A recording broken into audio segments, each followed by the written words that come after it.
नमस्कार विद्यार्थियों, आशा करता हूँ कि आप सकुशल होंगे और आज का अध्याय पढ़ने के लिए उत्साहित होंगे। आज हम पढ़ेंगे कक्षा 9 विज्ञान का अध्याय, क्या हमारे आसपास के पदार्थ शुद्ध हैं। तो बच्चों, सबसे पहले कर लेते हैं थोड़ी सी दोहराई। बच्चों, बताइए कि आप रसोई घर में कौन कौन सी वस्तुएं देखते हैं।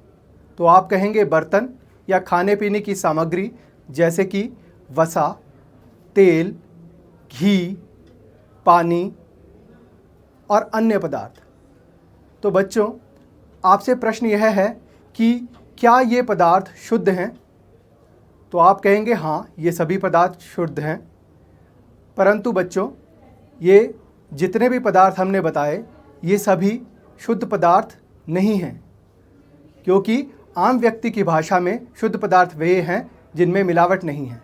परंतु यदि वैज्ञानिक दृष्टिकोण से देखा जाए तो ये पदार्थ मिश्रण हैं। तो बच्चों, पदार्थ दो प्रकार के होते हैं, शुद्ध पदार्थ और मिश्रण। आइए इसके बारे में विस्तार पूर्वक जान लें। बच्चों, हम अपने चारों ओर मौजूद पदार्थों को दो वर्गों में बांट सकते हैं, शुद्ध पदार्थ और मिश्रण। शुद्ध पदार्थ वे पदार्थ हैं जो एक ही प्रकार के तत्वों से मिलकर बने होते हैं। मिश्रण दो या दो से अधिक शुद्ध तत्वों या यौगिकों से मिलकर बना होता है। यह पदार्थ रासायनिक तौर पर अलग होते हैं और एक दूसरे के साथ रासायनिक क्रिया नहीं कर सकते। मिश्रण के वही गुण होते हैं जो उसके तत्वों या यौगिकों के होते हैं जिनसे मिलकर वह बना होता है। उन्हें सिर्फ भौतिक विधि के साथ ही अलग किया जा सकता है। उदाहरण के लिए, अगर हम चीनी और रेत के मिश्रण की मात्रा को बढ़ा भी दें तो मिश्रण में यह कण एक समान रूप में बटे रहते हैं।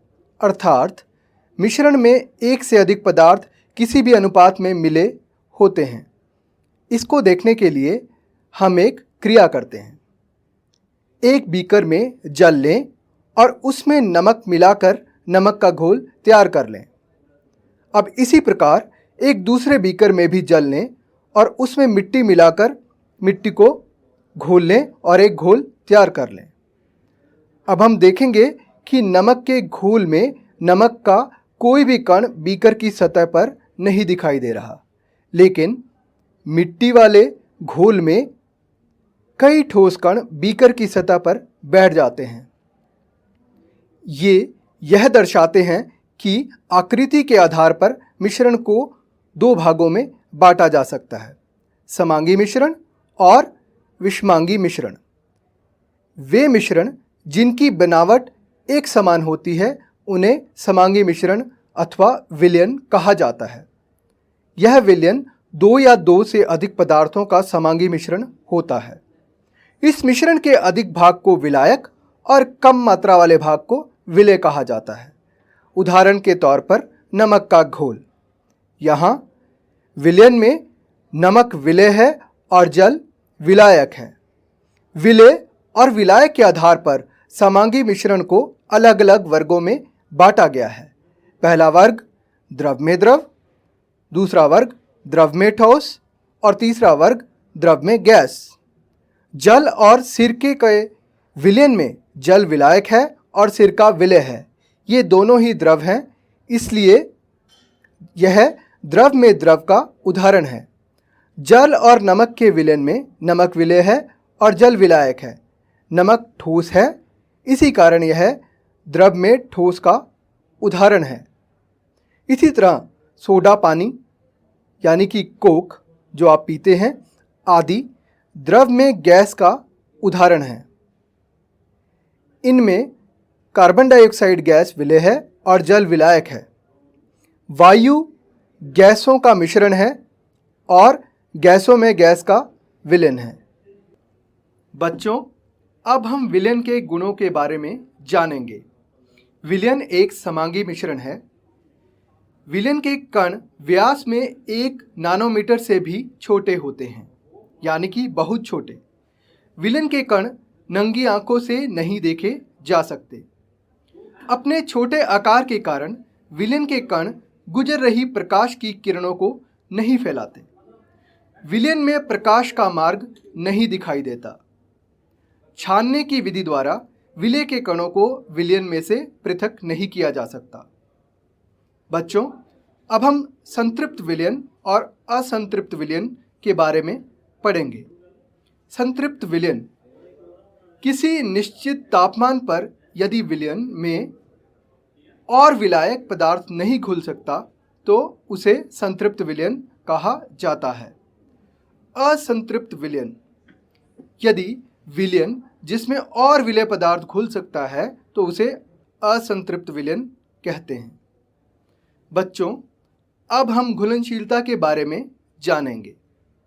विलय पदार्थ की वह मात्रा जो किसी निश्चित ताप पर संतृप्त विलयन में उपस्थित है उसकी घुलनशीलता कहलाती है। विलयन का आयतन यानी कि विलयन की सांद्रता। विलयन की सांद्रता का सूत्र, विलयन की सांद्रता बराबर विलय का आयतन बटा विलयन का आयतन गुणा में 100। विलयन की सांद्रता को दर्शाने के लिए बहुत सी विधियां हैं, लेकिन यहाँ हम सिर्फ 2 विधियों के बारे में चर्चा करेंगे। विलयन का द्रव्यमान प्रतिशत, इसका सूत्र है विलय पदार्थ का द्रव्यमान बटा विलयन का द्रव्यमान गुणा में 100। विलयन के आयतन प्रतिशत बराबर में है विलय पदार्थ का द्रव्यमान बटा विलयन का आयतन गुणा में 100। आइए एक उदाहरण हल करते हैं।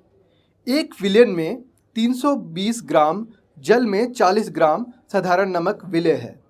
इस विलयन की सांद्रता का परिकलन करना है। विलय पदार्थ जो कि नमक है उसका द्रव्यमान यहाँ पर है 40 ग्राम। विलायक जो कि जल है उसका द्रव्यमान है 320 ग्राम। और हम जानते हैं कि विलयन का द्रव्यमान जो होता है वो होता है विलय पदार्थ का द्रव्यमान जमा विलायक का द्रव्यमान, यानी कि यहाँ पर मात्राओं को भरने पर 40 ग्राम जमा 320 ग्राम बराबर आया 360 ग्राम। विलयन का द्रव्यमान प्रतिशत यानी कि विलयन की सांद्रता बराबर है विलय पदार्थ का द्रव्यमान बटा विलयन का द्रव्यमान गुणा में 100। यहाँ पर मान भरने पर विलय पदार्थ का द्रव्यमान है 40 ग्राम और विलयन का द्रव्यमान है 360 ग्राम।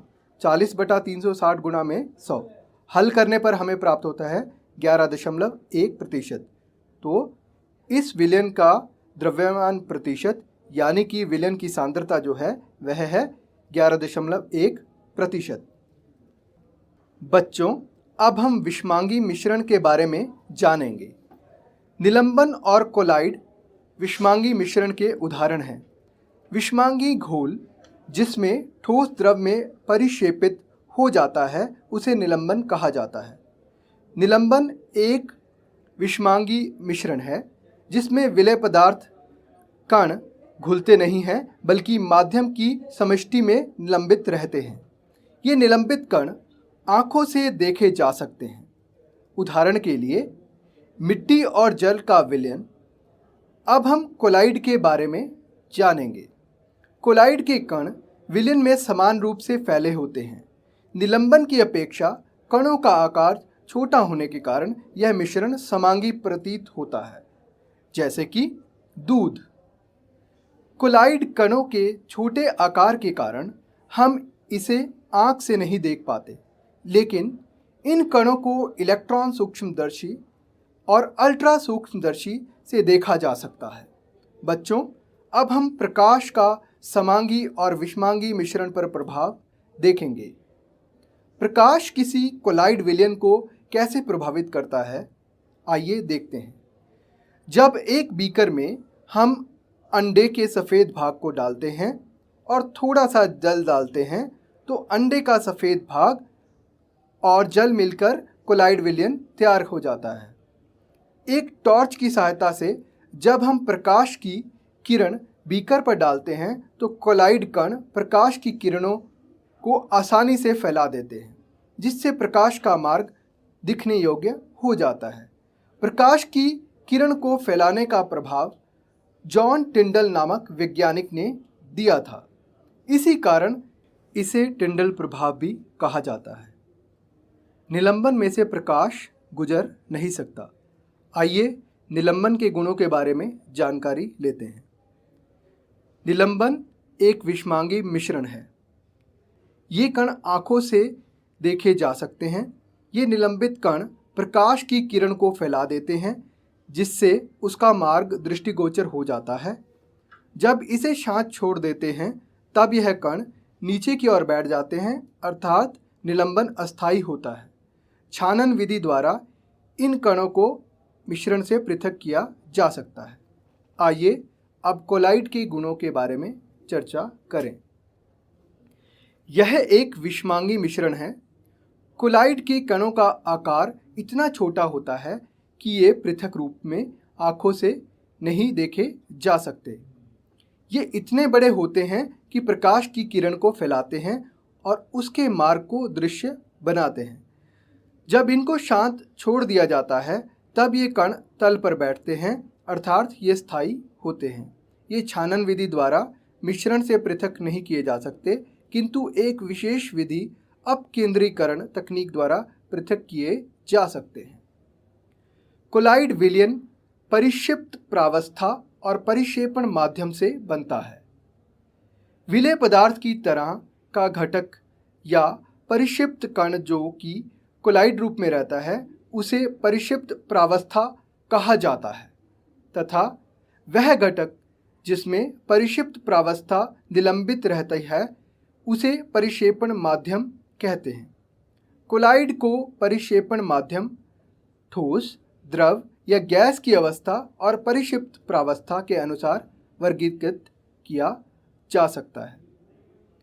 बच्चों, अब हम मिश्रण के घटकों का किस प्रकार से पृथक्करण किया जाता है इसके बारे में जानकारी प्राप्त करेंगे। इसकी विभिन्न विधियां इस प्रकार हैं। वाष्पीकरण यानी कि इवेपोरेशन, अपकेंद्रीकरण यानी कि सेंट्रीफ्यूगेशन, पृथक्करण कीप द्वारा यानी कि सेपरेटिंग फनल द्वारा, उधर्वपातन की प्रक्रिया द्वारा जिसे सब्लिमेशन कहा जाता है, क्रोमेटोग्राफी द्वारा, आसवन विधि द्वारा और क्रिस्टलीकरण द्वारा। बच्चों, अब सबसे पहले हम वाष्पीकरण की क्रिया के बारे में जानेंगे। वाष्पीकरण को हम एक क्रिया द्वारा समझेंगे। आइए इसे करके देखते हैं। बीकर में आधे के करीब जल लें। बीकर के मुख पर वॉच ग्लास रखें। कुछ बूंद स्याही वॉच ग्लास पर डाल दें। अब बीकर को गर्म करना शुरू करें। हम स्याही को प्रत्यक्ष रूप से गर्म नहीं करना चाहते। आप देखेंगे कि वॉच ग्लास से वाष्पीकरण हो रहा है। वाष्पीकरण होने तक गर्म करना जारी रखें। जब वॉच ग्लास पर कोई परिवर्तन नहीं दिखता है तब हम उसे गर्म करना बंद कर देते हैं। इसे ध्यान से देखें और प्रेक्षित करें। बच्चों, आपके विचार में वॉच ग्लास पर किसका वाष्पीकरण हुआ? क्या वॉच ग्लास पर कोई अवशेष बचा है? आप क्या प्रतिपादित करेंगे? क्या स्याही एक शुद्ध पदार्थ है या मिश्रण है? तो बच्चों, हम पाते हैं स्याही जल में रंग का एक मिश्रण है। इस तरह से हम विलायक से विलेय पदार्थ को वाष्पीकरण की विधि द्वारा पृथक कर सकते हैं। बच्चों, अब हम अपकेंद्रीकरण के बारे में जानेंगे। द्रव में मौजूद छोटे छोटे ठोस कणों को छानन विधि द्वारा पृथक नहीं किया जा सकता। ऐसे मिश्रणों को अपकेंद्रण के द्वारा पृथक किया जा सकता है।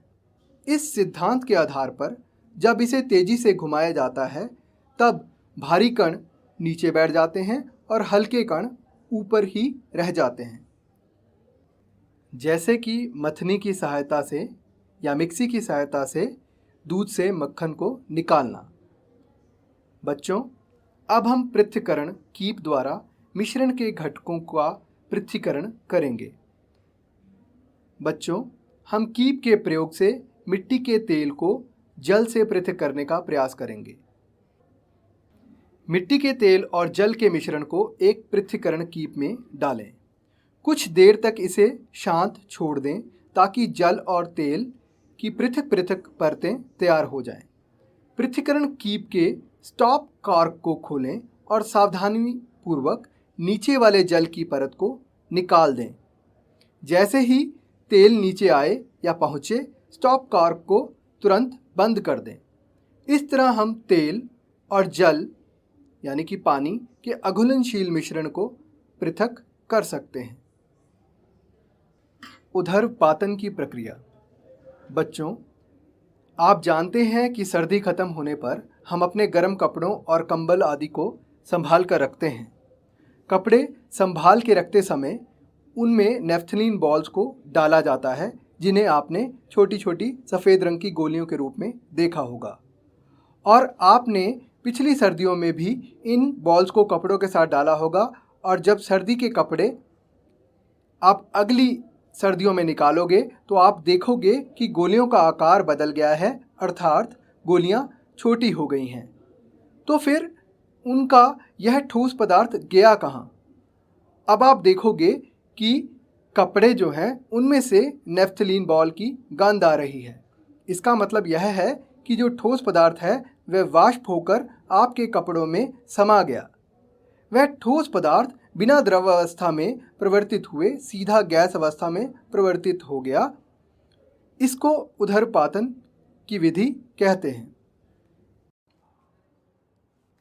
इस विधि का प्रयोग उदरपातित हो सकने वाले अवयव में से उदरपातित न होने योग्य अशुद्धियों को पृथक करने के लिए किया जाता है। उदाहरण के लिए नमक और अमोनियम क्लोराइड के मिश्रण को इसी प्रकार पृथक किया जाता है। एक चीनी मिट्टी की प्याली में अमोनियम क्लोराइड और नमक का मिश्रण लेंगे, उस पर एक उल्टी कीप रखेंगे और कीप का दूसरा सिरा रुई से बंद कर देंगे। बर्नर पर मिश्रण को गर्म करेंगे। कुछ देर पश्चात आप देखेंगे कि अमोनियम क्लोराइड वाष्पीकृत होने लगा है। अमोनियम क्लोराइड वाष्पीकृत हो जाएगा और सीधा गैस रूप में आ जाएगा। यह गैस रूपीय अमोनियम क्लोराइड जब कीप की सतह पर आएगा तो वहाँ पर यह फिर से ठोस रूप में बदल जाएगा। इस प्रकार हम देख सकते हैं कि कीप के सिरे पर और कीप के बीच में अमोनियम क्लोराइड जमा हो गया है और साधारण नमक चीनी मिट्टी की प्याली में रह गया है। बच्चों, अब हम क्रोमेटोग्राफी के बारे में जानेंगे। छानक पत्र की पतली परत लें। इनके निचले किनारे से 3 सेंटीमीटर ऊपर पेंसिल से एक रेखा खींच लें। उस रेखा के बीच में जल में घुलनशील काली स्याही की एक बूंद रखें और इसे सूखने दें। जार, बीकर या परख नली में जल लें। उसमें इस छानक कागज को इस प्रकार रखें कि वह जल की सतह से ठीक ऊपर हो। अब उसे शांत छोड़ दें। जैसे ही जल छानक पात्र पर ऊपर की ओर उठे, सावधानी पूर्वक देखें। जैसे ही जल छानक पात्र पर ऊपर की ओर अग्रसर होता है, यह स्याही के कणों को भी अपने साथ ले जाता है। स्याही 2 या 2 से अधिक रंगों का मिश्रण होता है। रंग वाला घटक जो कि जल में अधिक घुलनशील है, तेजी से ऊपर की ओर उठता है और इस प्रकार हम स्याही में से रंगों का पृथक्करण कर सकते हैं। बच्चों, अब हम आसवन विधि के बारे में जानेंगे। यह मिश्रण के घटकों को पृथक्करण करने की अगली विधि है। बच्चों, हम एसीटोन और जल को उनके मिश्रण से पृथक करने का प्रयास करेंगे। मिश्रण को आसवन फ्लास्क में लें। इसमें एक थर्मामीटर लगाएं। मिश्रण को धीरे धीरे गर्म करें और सावधानीपूर्वक थर्मामीटर का अवलोकन करें।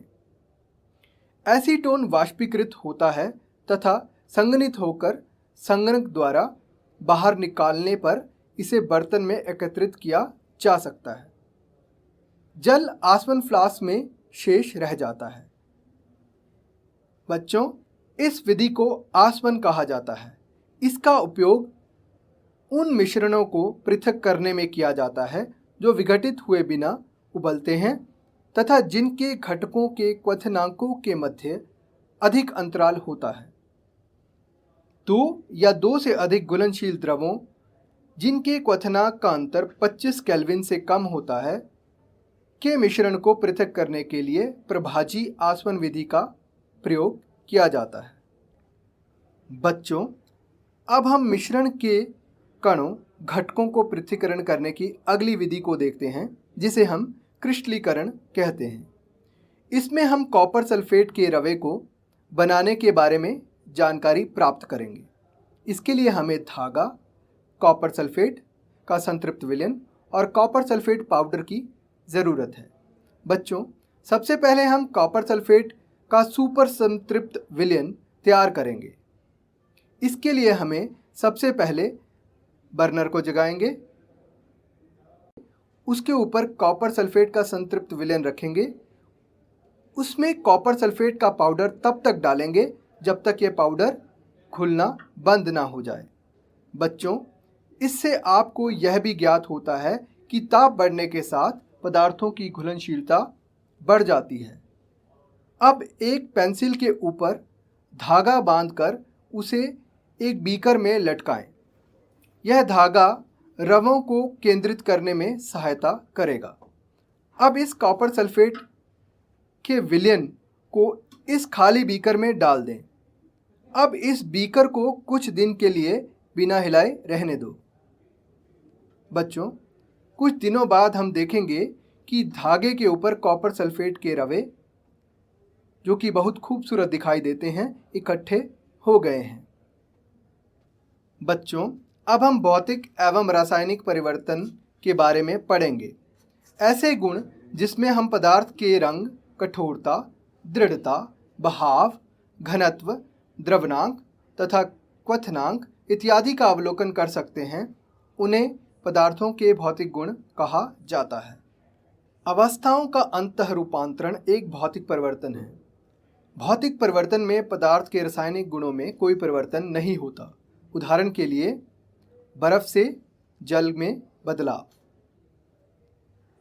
इनमें नए पदार्थ नहीं बनते। बच्चों, अब हम शुद्ध पदार्थों के बारे में पढ़ेंगे। शुद्ध पदार्थ 2 प्रकार के होते हैं, तत्व और यौगिक। अब हम शुद्ध पदार्थ के बारे में जानेंगे। तत्व पदार्थ वह मूल रूप है जिसे रासायनिक प्रतिक्रिया द्वारा अन्य सरल पदार्थों में विभाजित नहीं किया जा सकता। तत्वों को साधारणतः धातु, अधातु तथा उपधातु में वर्गीकृत किया जा सकता है। चलो बच्चों, अब हम धातु के गुणों को देखते हैं। धातुएं चमकीली होती हैं। ये चांदी जैसी सफ़ेद या सोने की तरह पीले रंग की होती हैं। ये ताप तथा विद्युत की सुचालक होती हैं। ये तन्य होती हैं। ये आघातवर्ध्य होती हैं, अर्थात इनको पीटकर महीन चादरों में ढाला जा सकता है। ये प्रतिध्वनिपूर्ण होती हैं। सोना, चांदी, तांबा, लोहा, सोडियम, पोटाशियम इत्यादि धातु के उदाहरण हैं। अब हम अधातुओं के गुणों के बारे में देखेंगे। ये विभिन्न रंगों की होती हैं। ये ताप और विद्युत की कुचालक होती हैं। ये चमकीली, प्रतिध्वनिपूर्ण और आघातवर्ध्य नहीं होती हैं।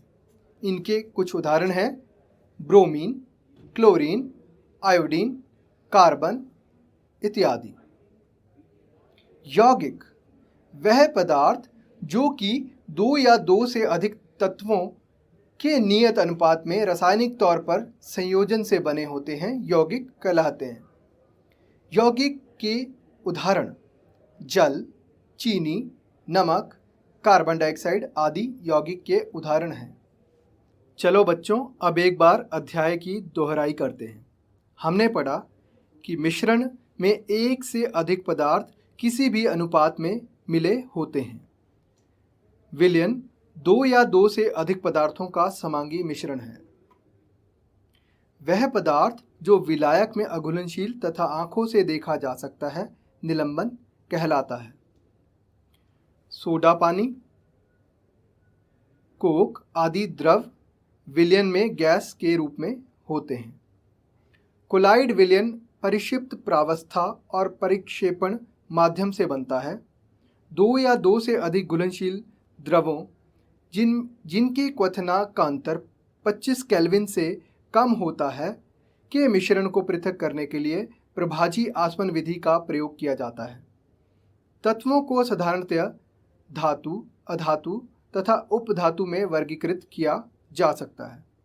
यौगिक के गुण उसमें निहित तत्वों के गुणों से भिन्न होते हैं, जबकि मिश्रण में उपस्थित तत्व और यौगिक अपने अपने गुणों को दर्शाते हैं। अब मैं आपसे कुछ प्रश्न पूछूंगा। आशा करता हूं कि आपको इन सभी के जवाब आते ही होंगे। सबसे पहला प्रश्न, पानी में से तेल को अलग करने के लिए कौन सी विधि का इस्तेमाल किया जाता है? तो बच्चों, इसका उत्तर है पृथक्करण कीप द्वारा। क्रिस्टलीकरण विधि के साथ किस तरह के मिश्रण का पृथक्करण किया जा सकता है? शुद्ध ठोस को विलयन से पृथक करने के लिए निम्नलिखित में से बताएं भौतिक और रासायनिक परिवर्तन कौन कौन से हैं? पहला, वृक्ष को काटना, यह कौन सा परिवर्तन है? भौतिक परिवर्तन। लोहे की अलमारी को जंग लगना, बच्चों बताइए कौन सा परिवर्तन है यह? सही जवाब, रासायनिक परिवर्तन। अगला प्रश्न, निम्नलिखित की उदाहरण सहित परिभाषा दीजिए। संतृप्त विलयन, तो बच्चों जिस विलयन में और अधिक मात्रा में विलय ना घोला जा सके उसे संतृप्त विलयन कहा जाता है। अगली परिभाषा जो आपको बतानी है वह है उदर्भपातन। तो बच्चों उदर्भपातन वह प्रक्रम है जिसमें कोई ठोस सीधा ही गैसीय अवस्था में परिवर्तित हो जाए या कोई गैसीय वस्तु ठोस अवस्था में परिवर्तित हो जाए। उदाहरण, अमोनियम क्लोराइड, कपूर व एंथ्रासीन आदि।